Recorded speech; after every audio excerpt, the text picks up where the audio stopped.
আসসালামু আলাইকুম। ওই দিন একটা ভিডিও করছিলাম যে বসিরকার রাস্তার কি বেহাল দশা ছিল, এতটুকু জাস্ট ছিল, এতটুকু ভাঙা ছিল। একদিন যেতে না যেতেই রাস্তা দিয়ে, ওই দিন তো গাড়ি চলতে পারছিল, আজকে একদম গাড়ি চলাচলের অবস্থা একদম খুব বাজে। এখানে কোনো গাড়ি চলতে পারবে না, একদম পুরো ভেঙে গেছে। এখান বসিরগা পশ্চিম পাড়া থেকে বাজারে, মজুমপুর বাজারে গাড়ি যাওয়ার জন্য সকল রাস্তা বন্ধ। এখন এই দিক দিয়ে মানুষ হাইটে যেতে পারে, বাট গাড়ি নিয়ে চলতে পারে না। একটা গাড়ি আসছে এখন, যাইতে পারবে না তো, ঘুরে যাও, একদম কবরস্থানের ওই দিক দিয়ে ঘুরে যাও। রাস্তা ভেঙে গেছে, এটা ঠিক না হওয়া পর্যন্ত যাইতে পারবে না।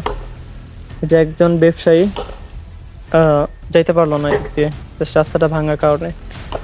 তো আশা করি পরবর্তীতে রাস্তাটা ঠিক করার সময় এখানে হয়তো মোটা পাইপ দিবে, নতুবা এখানে একটা কালভার্ট করতে হবে আগের মতো, যে যখন যেভাবে ছিল।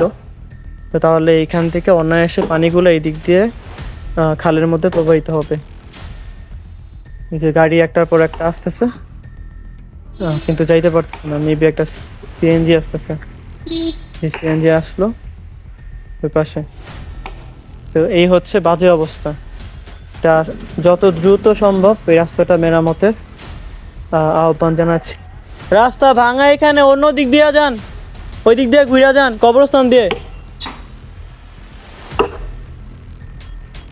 বা মালিপাড়া দিয়ে ঘুরে তালতলা দিয়ে আসেন। এই হচ্ছে বাজে অবস্থা। আশা করি খুব দ্রুত রাস্তাটি কাজ শুরু করা হবে। আসসালামু আলাইকুম।